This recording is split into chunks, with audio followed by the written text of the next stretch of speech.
সংগঠনটি ছাত্রলীগের মধ্যে থেকে, আওয়ামী লীগের মধ্যে থেকে এই বাংলাদেশে নৈরাজ্য সৃষ্টি করেছে এবং 5 আগস্ট পরবর্তী সময়ে এই জুলাই গণঅভ্যুত্থানের রক্তের উপর দাঁড়িয়ে যারা ঐক্যকে বিনষ্ট করেছে, সেই জামাত এবং শিবিরের সকল ধরনের সন্ত্রাসী কর্মকাণ্ডকে 12 তারিখ বাংলাদেশের মানুষ লাল কার্ড দেখাবে।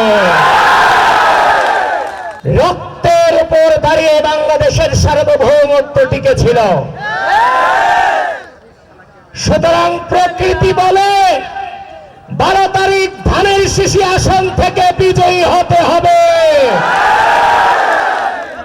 প্রিয় তরুণ সমাজ, আমরা তো লড়াই করেছি, আমরা পালিয়ে যাইনি, আমরা গুপ্ত থাকিনি, আমরা ছাত্রলীগের ভিতরে থেকে মানুষকে নির্যাতন করিনি।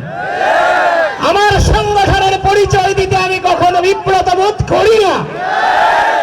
যে সংগঠনের নামে রাখলে বলে ট্রেনিং করা হয় এবং যে সংগঠনটি বিগত দীর্ঘ দুঃশাসনে ছাত্রলীগের মধ্যে থেকে, আওয়ামী লীগের মধ্যে থেকে এই বাংলাদেশে নৈরাজ্য সৃষ্টি করেছে এবং 5 আগস্ট পরবর্তী সময়ে এই জুলাই গণঅভ্যুত্থানের রক্তের উপর দাঁড়িয়ে যারা ঐক্যকে বিনষ্ট করেছে, সেই জামাত এবং শিবিরের সকল ধরনের সন্ত্রাসী কর্মকাণ্ডকে 12 তারিখ বাংলাদেশের মানুষ লাল কার্ড দেখাবে।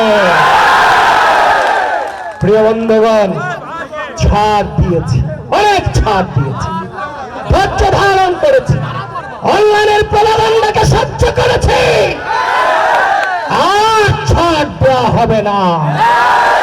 এত সহজ না। বাংলাদেশের মাটিতে থেকে রাজনীতি করেছি, আরে ভাই রাজনীতিবিদ হিসেবে তৈরি হয়েছি। আজকে সেই গুপ্ত সন্ত্রাসীরা বাংলাদেশের সুপ্রিম নেতৃত্ব যারা বাংলাদেশকে ধারণ করে, যাদের নেতৃত্বের কারণে বাংলাদেশের স্বাধীনতা সার্বভৌমত্ব টিকে আছে, সেই নেতৃত্বদেরকে টার্গেট করে সেই গুপ্ত শিবিরের সন্ত্রাসীরা নানান ধরনের অবাচ্য ধরনের শব্দ উচ্চারণ করে নেতৃত্বের বিরুদ্ধে।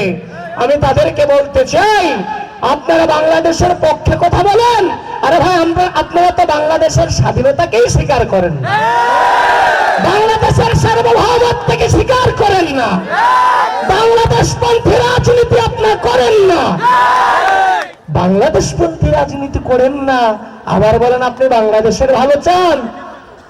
যদি বাংলাদেশের ভালো চান, আগে বাংলাদেশের মাটিতে মিশে রাজনীতিটা শিখেন। গুপ্তচর বৃত্তি